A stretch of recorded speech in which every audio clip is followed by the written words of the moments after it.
Well, g'day. Riding up the Taylor River track.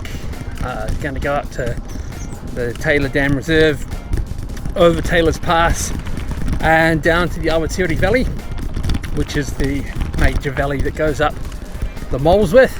And not going far today. Just as far as the Blenheim Reserve, which is a little district council reserve where you can tent. Should only be about 40 kilometres total. But yeah, the big hassle was the airport. Trying to get our bikes back together again. It was a bit of a nightmare, to be honest. Couldn't quite work out B-screw and where it fits with the derailleur and stuff like that on my son's bike. But yeah, we got there eventually. It was just a lengthy process. And the postal outlet that was supposed to be right next to the airport and was supposed to be open to 1 p.m. wasn't open, so we had to run the box full of bike bags we used to transport the bikes down on the plane into town in a taxi, come back, and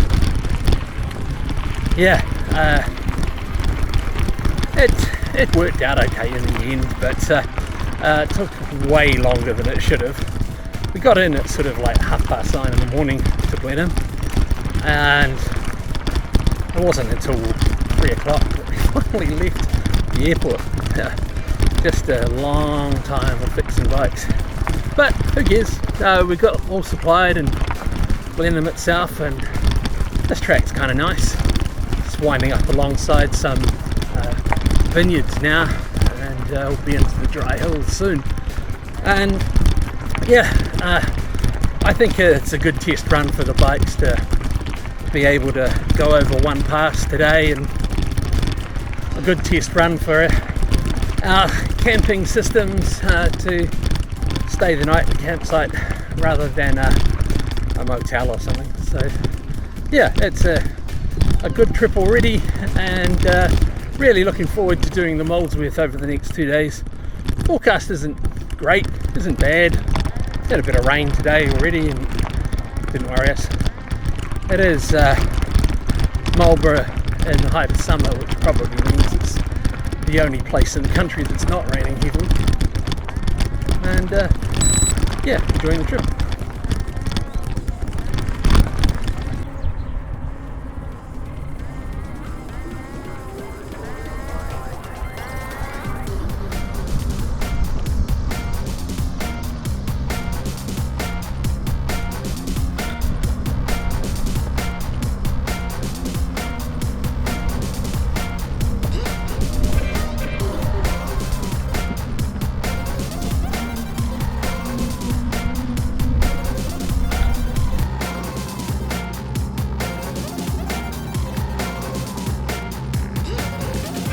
So the Taylor track, underrated and pretty really, across a whole lot of different surfaces, some sealed, some gravel pathways, alongside tussock lands increasingly, but starting off in an agricultural area with a whole lot of viticulture and vineries to soak in the views with. Then it goes up Taylor's Pass Road, up to Taylor's Pass. That's relatively steep, but it's okay. And you're rewarded with a really good downhill over the other side, and come out to the Blenheim Reserve campsite.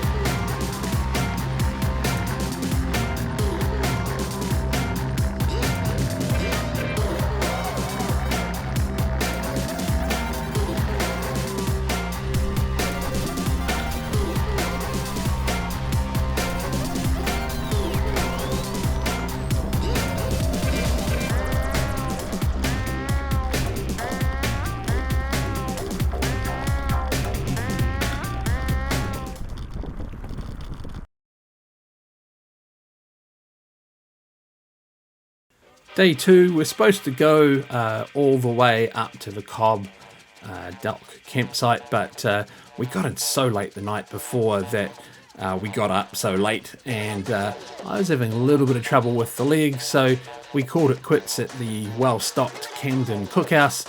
Ended up having some pizza as well as our dehydrated food there, and it was a really nice place to stop with some good company from other cyclists. So yeah, good day, a few steep hills, and yeah, that was tricky, but we got there, and even by the end of this day I was starting to feel a little bit more strength, which was good.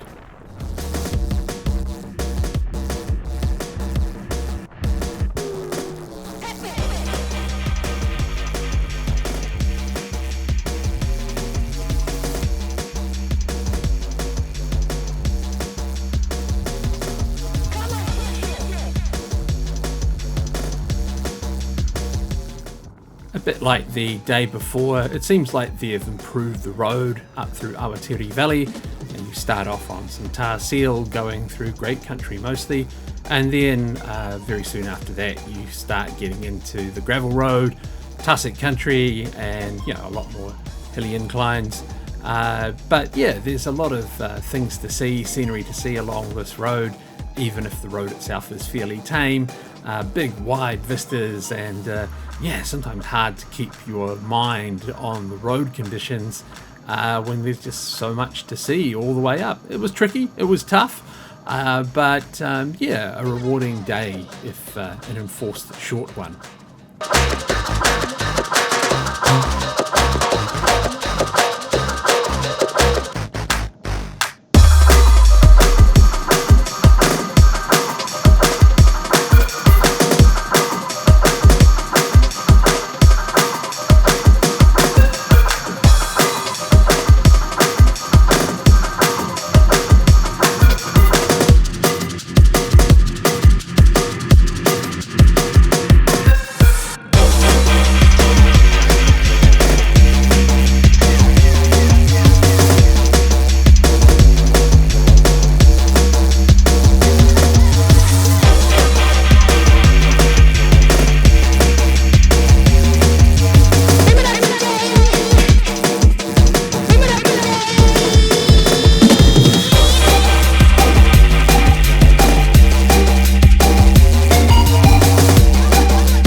The road generally follows the old electricity pylons that the electricity department put in at one point in time, back in the 70s and 80s, so it's a service road.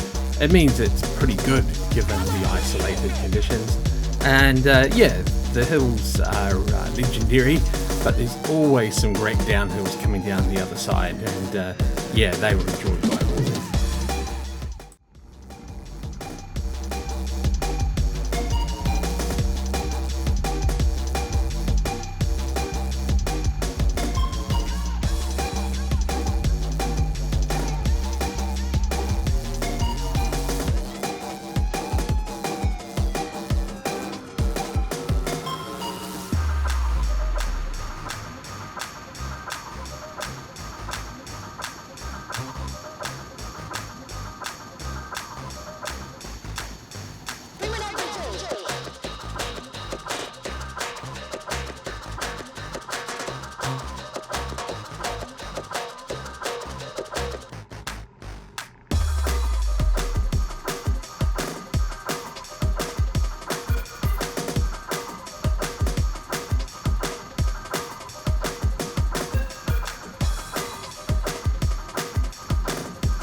We were supposed to go through to the Cobb campsite, a Department of Conservation campground, but to be honest, that saddle almost killed me. I couldn't believe how little power I had in my legs, probably because of the hip injury, though at the end of the trip I found out I had a rather more significant health problem to deal with, and maybe that affected me too. But yeah, it just made no sense to try and go all the way, so we called it quits at Cobb and enjoyed that. And yeah, it meant that the next day was also easier, and again I felt like I needed that, and it worked because eventually I started to come right.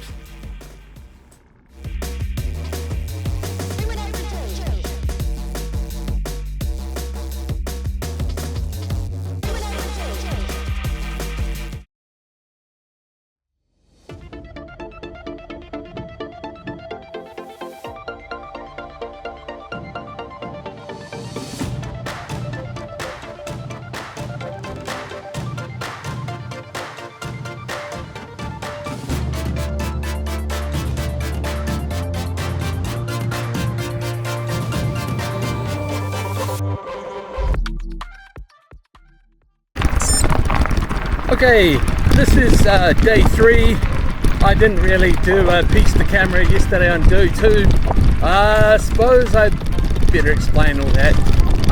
This trip was it was a risk. I basically had a year off the bike with a fractured hip after I got knocked off the bike, and yeah, almost recovered, but yeah, what I found out yesterday, I knew there was going to be some problems. Fitness wasn't too bad, pain levels weren't too bad at all, much free of pain as I've been for a long time, but I had no strength in my legs, and so rather than doing Blairitz Reserve all the way through to Cobb, we stopped at the Camden Cookhouse and had a night indoors. We'll spend at least one more day getting to Hanmer. But yeah, we've got to be flexible. I was a bit sort of hit and miss whether we could do this at all, so whatever we can get done is just a bonus in my mind, so got to take it easy. We're starting the big climbs now.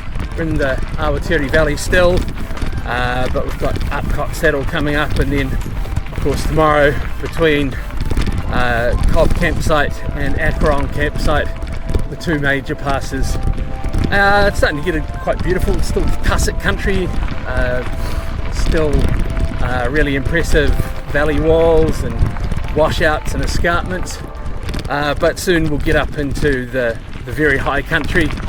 Looking forward to it. It should be a really good day, and yeah, hopefully I'll be able to get a bit more video footage from now on.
This will be our last hill coming up. I can only give you a very general impression of how beautiful this particular day was.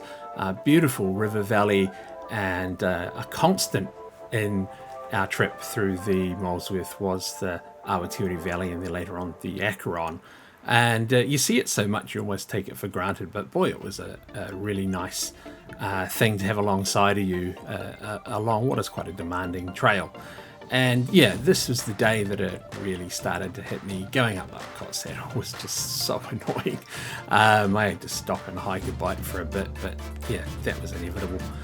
Once at the top though, it was a nice downhill, and a few rough areas where you went up and down, but yeah, less eventful late in the day to get through to Cobb Cottage and have a well-deserved rest.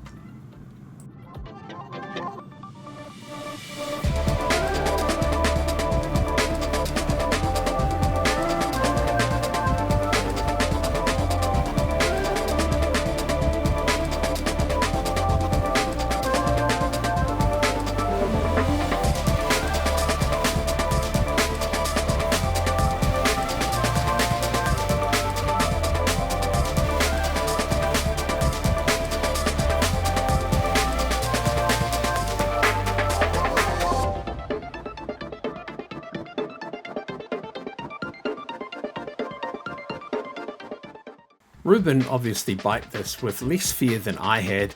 I had gone through this very area 5-10 minutes later after a massive storm hit, and yeah, it was really quite eventful.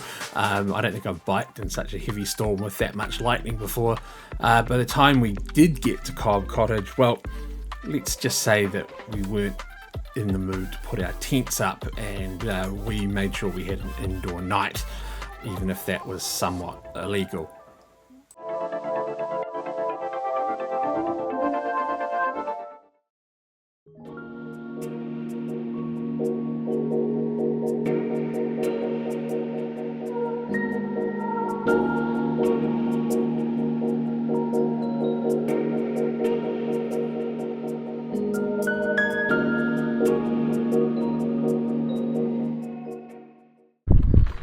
Okay, this is day 4.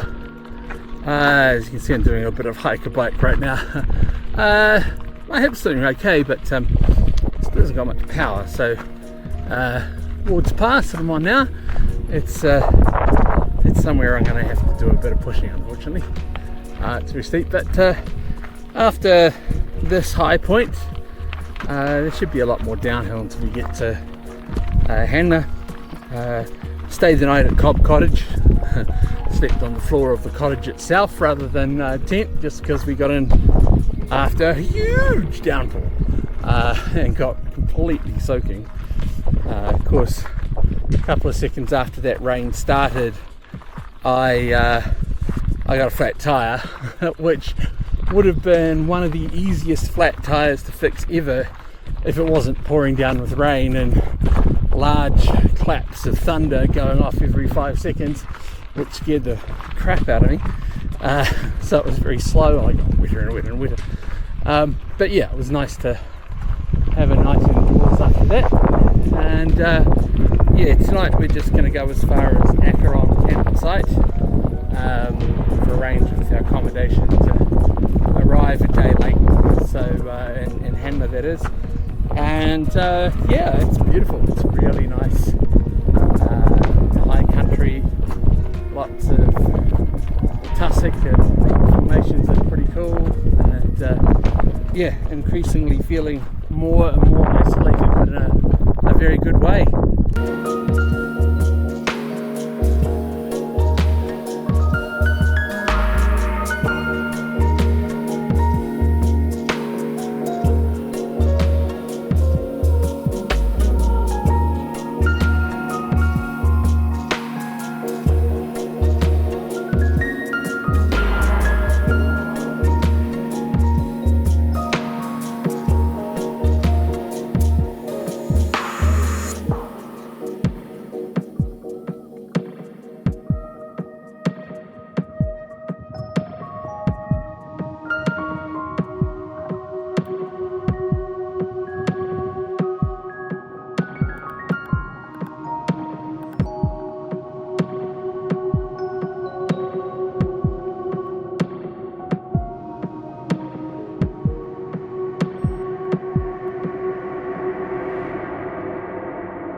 So after the descent from Ward's Pass, it may look like we're going up some long, straight, boring valleys, but they were actually kind of nice. This is where you really got a view of things when it opened up wide, and it took on an entirely different aspect. A few viewing points, and maybe the vegetation changed a little bit as well up this part. Really broad and really beautiful mountainsides to gaze into the distance and just think about what that means about how far we've come and how far we've got to go. But altogether, a really nice day, and finishing at a really nice Department of Conservation campsite at Acheron. No rain today for the first time, so we didn't cheat. We put our tents up and had a really good night here, and got away relatively early in the morning too.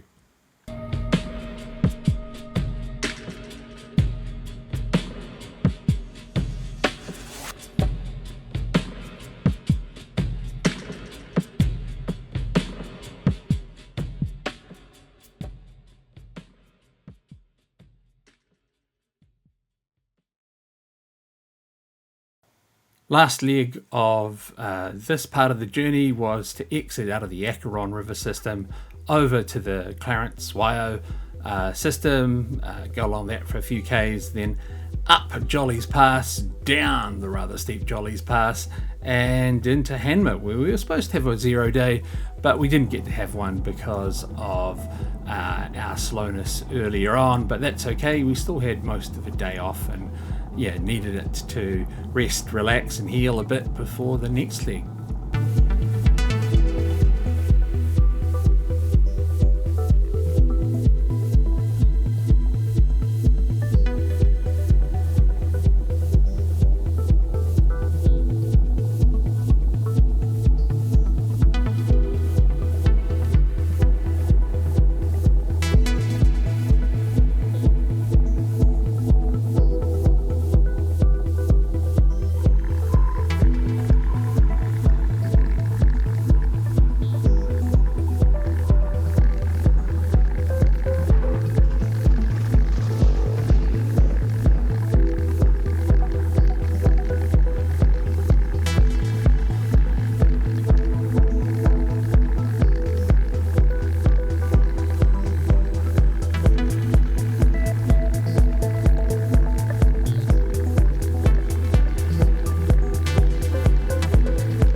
And the reward for all that climbing and the slightly risky downhill was to arrive at some really good accommodation, the Hanmer Forest Camp ex State Forest Service, and to go into town to find that, well, the springs weren't open, but who cares, it was Christmas Day, and we had the best kind of Christmas lunch, fish and chips in the park before we went home and fell asleep.